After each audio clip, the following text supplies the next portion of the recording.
Thank you for the opportunity to speak directly to you, my fellow British Columbians, about Donald Trump's unjustified tariffs on Canada. This is an attack on our country and on British Columbia families that will not go unanswered. We won't back down or be pushed into becoming the 51st American state. Canada is a proud and independent nation. We're proud of how we take care of each other and our neighbors, just as BC firefighters have been helping the people of Los Angeles battle fierce wildfires. We're fortunate to live in the best province and the best country in the world. When our sovereignty is challenged, we have two choices: to surrender or to stand up. Today we make the only possible choice: to stand up for British Columbians and all Canadians, to defend our workers, our businesses, and our communities. Times like this call for a plan of action that is both thoughtful and tough. Our strategy consists of three main components: to respond firmly and forcefully, to strengthen our economy at home, and to diversify our trading relationships in Canada and around the world. Canadians and Americans have always been friends and good neighbors. In many cases, we're family. We share the longest undefended border in the world. We've been partners in the fight for democracy, from storming the beaches at Normandy side by side, liberating Europe from fascism in the Second World War, to helping Ukrainians defend themselves from Putin's illegal invasion and war of aggression today. Throughout our history, British Columbians have had a unique bond with American leaders. In 1923, a huge crowd turned up in Stanley Park to greet President Harding, the first to ever visit Canada. In 1964, President Johnson came to Vancouver to sign the Columbia River Treaty, when Canada and the United States agreed to work together on flood prevention and electricity generation. One of his last acts as governor of Washington State, Governor Jay Inslee traveled to Langford to pay respects to our dearly departed friend, Premier John Horgan. President Trump's crushing 25% tariffs are a complete betrayal of the historic bond between our countries. It is a declaration of economic war against a trusted ally and friend. I understand President Trump is concerned about fentanyl in the United States. Well, we're concerned about fentanyl too.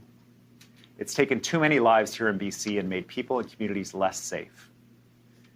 We welcome U.S. support in stopping the flow of fentanyl, drug precursors, and organized crime from China and Mexico. We all need to work together on this global problem. This isn't the way to do it. As British Columbians and as Canadians, we'll stand strong and united in the face of this unprecedented attack. This is not a fight we started, but we will respond firmly and forcefully. Here in BC, we support a strong Team Canada approach to stand up to Donald Trump. For our first of many steps, effective today, I have directed BC liquor sales to immediately stop buying American liquor from red states.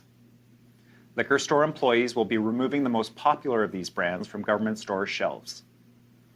I have directed government and our crown corporations, like BC Hydro, ICBC, and health authorities, to immediately stop buying American goods and services and buy Canadian.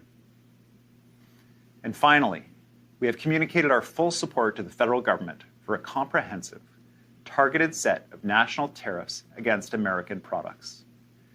We call on them to act with urgency. The Americans are bigger, but if we don't stand up for ourselves, they'll just keep coming back for more. After response, the second pillar in our strategy is to strengthen our economy here and make our province more self-sufficient. Yesterday, the province's leaders in business, labor, and First Nations met as our provincial task force on economic security and trade. We are united and clear-eyed in our goal to diversify and grow our economy and deliver a unified response. We will come out of this stronger. We won't leave our prosperity to the whims of unpredictable forces from beyond our borders. That starts with leveraging our incredible natural strengths. To that end, we have identified 10 major projects to expedite right away, including mines, renewable energy, and natural gas. That is $20 billion of investment to create over 6,000 jobs and support people in northern and rural communities. We're accelerating permit approvals on critical mining and low-carbon energy projects. Creating good-paying jobs is crucial to protecting the services like healthcare and education that we rely on every day, making sure British Columbians can thrive no matter what the world throws at us. Finally, we are diversifying our trading relationships. We're expanding trading partnerships with countries in Asia, Europe, and beyond. We already have new trade missions planned to strengthen relationships across the world. At the same time, we're working together with governments across the country to knock down trade barriers within Canada and make sure all provinces are buying Canadian first. We will never again allow ourselves to be beholden to the whims of one person in the White House. Now, I know many of you at home are worried right now about your job, about your business, about your family. And make no mistake, these tariffs do threaten workers, businesses, and whole industries, not just here at home, but on the other side of the border as well. In 1930, the US Congress passed a punishing tariff law. Loyal trading partners, including Canada, retaliated. American imports and exports dropped by 2/3. When the law first passed, unemployment in the US was at 8%. 2 years later, 3 times as many Americans were out of work, turning a depression into the Great Depression. Today's trade war threatens to be just as devastating south of the border. Canada, and BC in particular, has what the US needs. For example, a 25% tariff on Canadian mineral exports will cost American companies over $11 billion, increasing costs for the US defense industry, energy production, and manufacturing, and running directly counter to President Trump's stated goal of a golden age for Americans. Today we're at a crossroad, and the journey ahead won't be easy, but there is no place on earth I would rather be to face this threat than right here in British Columbia. We have everything we need to succeed: abundant natural wealth and clean, cheap energy, a diversified economy, and access to global markets. And our most important resource of all, you, the people who call this beautiful place home. British Columbians are hardworking, highly skilled, and resilient. Through this uncertainty, our government will be there to stand up for you and your family. As proud British Columbians and Canadians, we will meet this moment together and come out stronger on the other side. Together we'll fight, not fold. Be resolute, not roll over, because that's just who we are. Here in the true North, strong and free. Thank you. Thank you very much. We will now take questions. Our reporters on the phone line, please press *1 to enter the queue. We'll start in the room. Reporters get 1 question and 1 follow-up. We're starting with Paul Johnson from Global News. Thank you. Thank you. Can you tell us, Premier, which particular sector of the economy are you most immediately concerned about in the short term as this plays out? So the sectors that I'm particularly worried about are our resource sectors, especially the forest sector. The forest sector was already facing punishing softwood lumber duties, and it's not clear yet whether these additional duties will contribute a further 25% to the cost of purchasing Canadian lumber for Americans. And I'm concerned on 2 fronts, obviously for Canadians, for British Columbians, the jobs in the forest industry, but also for Americans. The cost of their housing has just gone up. 1 out of every 5 sticks of lumber used in the United States comes from Canada, and it just got 25% more expensive. 1 follow-up, a broader question for how you and the other premiers and the Prime Minister are going to deal with this. Is there a sense now, the way this has played out, that it's time to punch the bully in the nose and consider things that have been off the table so far? I know this isn't so much in the provincial realm, but defense.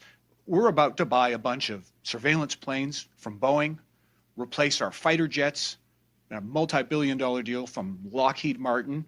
Might it not be time for Canada to start considering the timing and the terms of major investments in the American economy like that at this point? Well, the Prime Minister will speak for the national approach, but I can tell you for British Columbia, we're looking at all of the purchasing that we're doing. Just the liquor purchasing that we do here in British Columbia is $3.5 billion. We are, depending on how you do the math, in the top 5 purchasers of alcohol products in the world through our liquor distribution branch. And so whether it's liquor or whether it's materials for our hospitals or our schools or public service, all of those will be under the lens of these tariffs, and we'll be buying from other jurisdictions and Canadian products first in preference to American products. And for major defense expenditures, which I know is a priority for the Americans, for the president, he wants to see Canada putting additional money into defense. Well, we're all happy to do that work together. But these tariffs will force Canada into procuring from other countries. Next, we go to Jason Hui from Mingpao. Hi, Premier. With this decision today, how long do you think we could sustain ourselves in this fight with U.S.? This is an important question for British Columbians. It's important for people at home to know that BC is the least trade-exposed province to the United States. And this is a function of deliberate strategies by governments through the years to diversify our economy, including our government, and to expand our trade across the Pacific. And it's also a function of our geography. Unlike Ontario or Manitoba or Quebec, we do have access to those global markets. Even despite the fact that we're the least affected, it will be profoundly damaging for BC families and businesses. And one of the realities that will come from this, I'm sure, for business owners, for certainly for our government, is the recognition that even when the tariffs are taken off, the relationship will not go back to the way it was before. We will not put ourselves in this position again of being as exposed to the United States. And that means that we have to deepen our relationships and support businesses in taking risks to expand trading networks away from what's easiest and most convenient, which is just right across the border, just a short drive from where I can see the U.S. from here. It's that easy.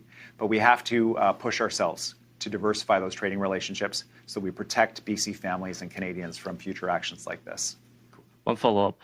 Could you give us a picture in the meeting that all the premiers across the country are on the same page now, or are we still seeing some divided opinion from some particular premiers?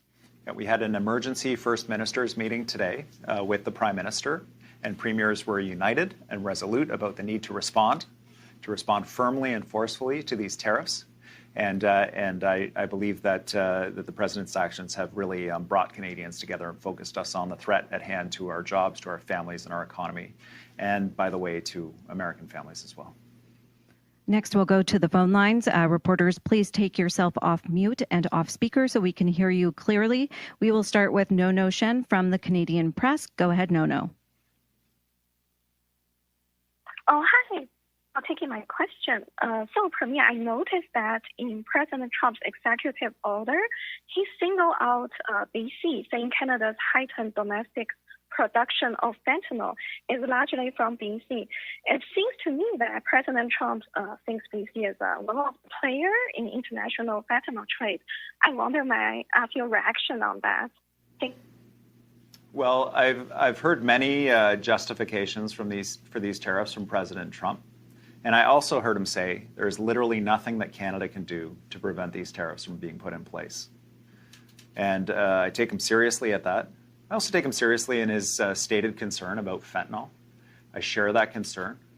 I'm concerned about issues related to transnational organized crime and money laundering, precursor chemicals coming into Canada through the ports.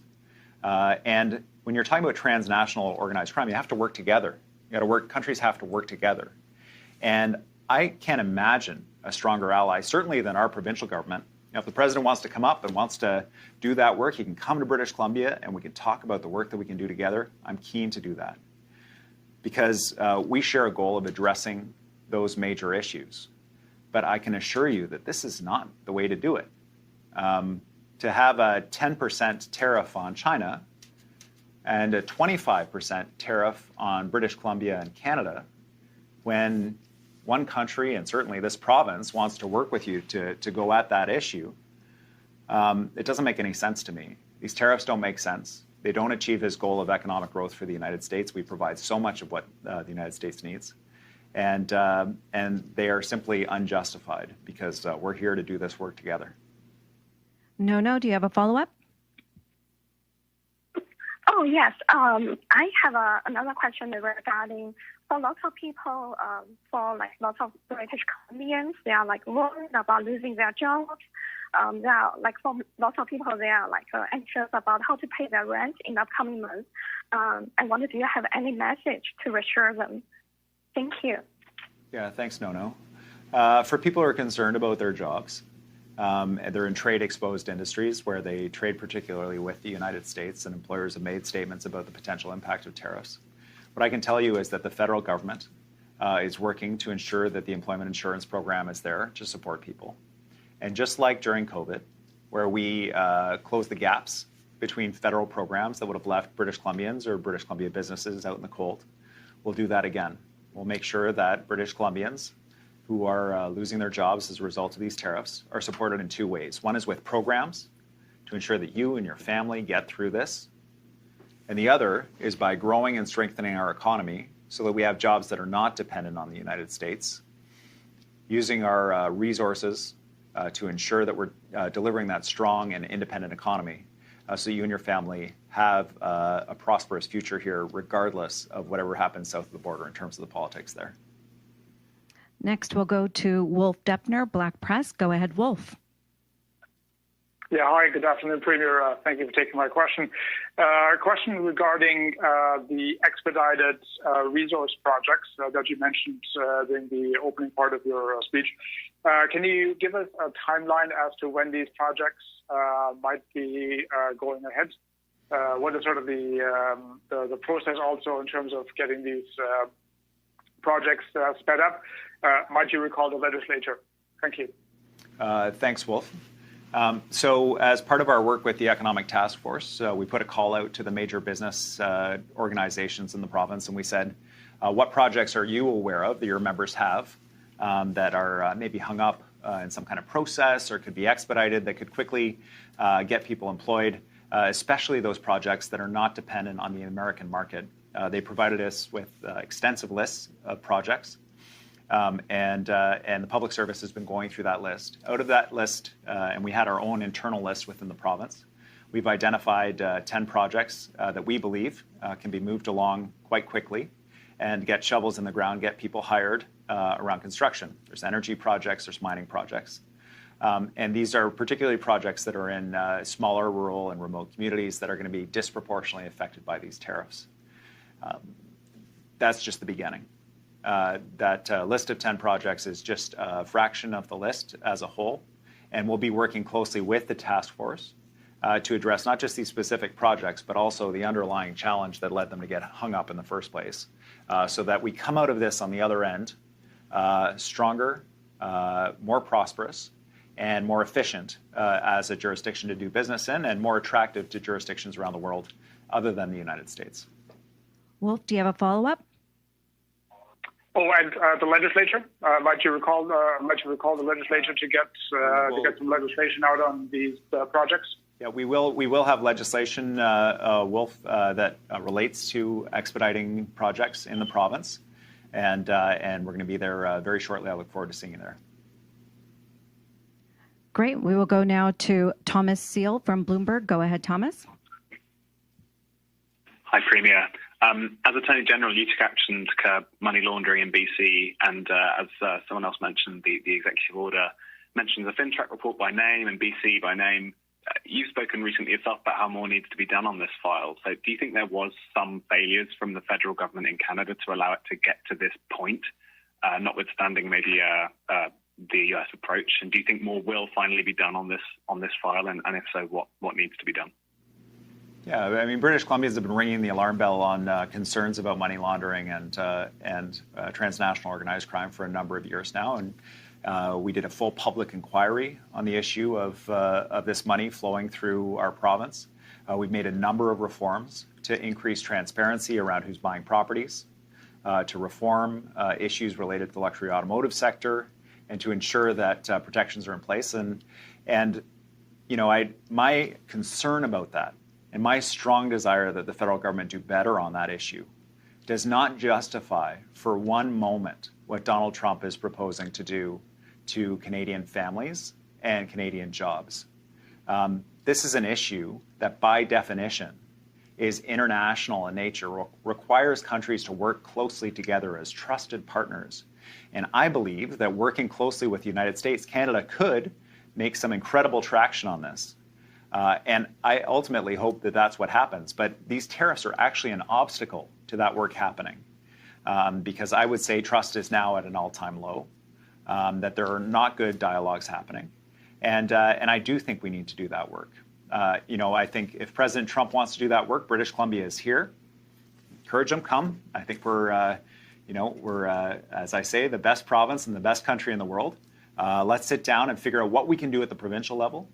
And I know that we can convince the federal government to do this work, but I guarantee that tariffs are not the route to get there. They are not connected. They are not justified. It will only hurt people on both sides of the border. Thomas, do you have a follow-up? Thank you. Yeah, just on the BC liquor decision, have you scoped how much this pulling from the shelves and the removal of red state purchases, how much the dollar figure is that applies to that? You mentioned an overall figure, but what's the subset that you're making a decision on? So thanks for the question. In terms of the impact on individual producers, we don't have that number for you right off the hop, but we do expect to be able to have that for you. The goal here is that this is a short-lived set of tariffs, that this is a short-lived set of actions. Our hope is that British Columbians like to drink Jack Daniels. They can drink their Jack Daniels.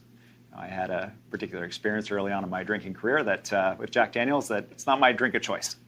But for those who do like it, I want you to be able to get it. But the reality is that there are jurisdictions in the states that are supporting this trade war against us, that are supporting these tariffs against us. It's not the California wines. Mr. Trump was clear about what he thought about California and LA. But we're trying to send a message to specific decision makers. We're interconnected. We're tied. Decisions that you make about us also affect you. And that's what we're trying to achieve here. I think at the end of the day, when you talk about the bourbon trade, this is a small piece of the overall bourbon trade. But just because the Americans are bigger than us doesn't mean that that's a reason to roll over in a moment like this. We're going to stand strong and take the actions we can. Next, we go to Richard Zussman, Global News. Premier, one of the things that is thought President Trump is interested in is Canadian water. We have abundant water supply here in British Columbia. What can you do to ensure that our water in this province is protected from any measures from the United States?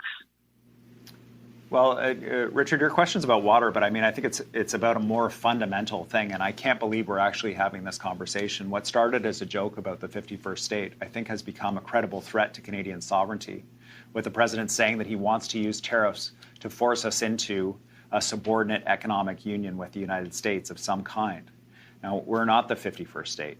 Our water is not for sale.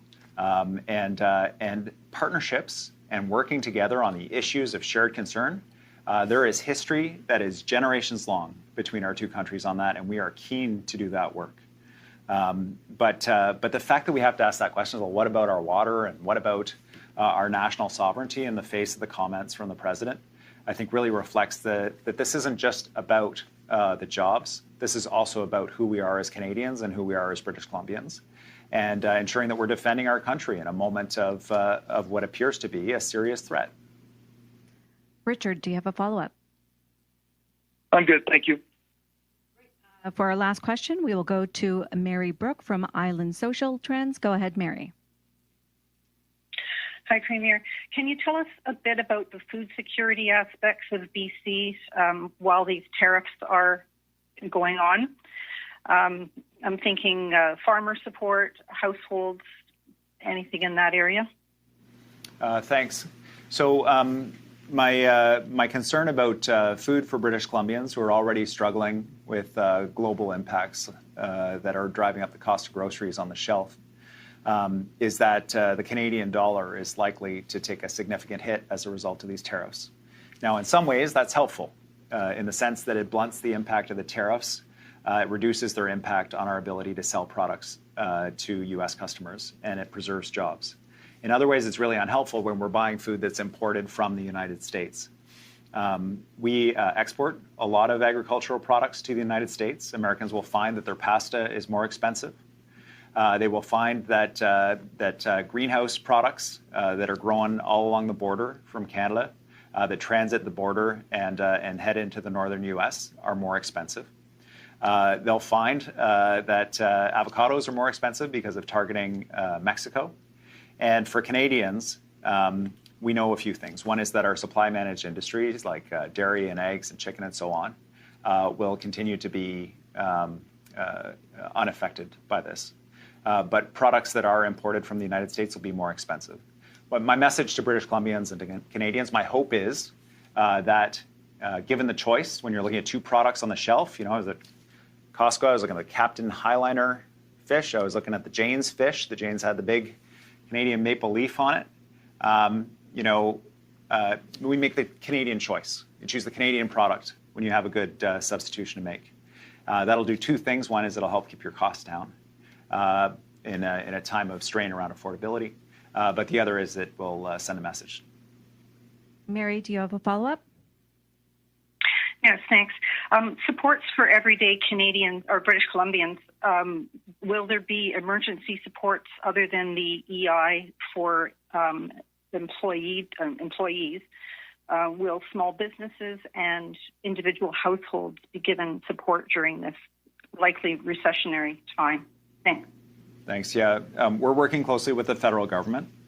Because they're prorogued, they advise us that there won't be new programs, but they believe that they can use the EI program that they already have, as well as additional federal programs to support business and support individuals. Our experience during COVID was that there were gaps, there were insufficient supports in some areas, and so that will likely be the case again. Once we have a picture of the federal government programs, we'll be able to fill in those pieces. It's also why we have the task force that is working on trade and economic security. Around that table, we have the major sectors of BC's economy represented, so they can identify for us where federal programs are not meeting the need, where they're either missing or insufficient, and then we're going to be able to top those up and address them. Our goal around supports for business is that rather than just getting them through this process, we're also supporting them in accessing other markets, in strengthening and diversifying their customer base, so that they're less dependent for the long haul on the United States. And we're underlining that provincial and national goal of diversifying our economy. Thank you. That's it for today's announcement. If you have any follow-up questions, please email premier.media@gov.bc.ca. Thanks very much, everybody.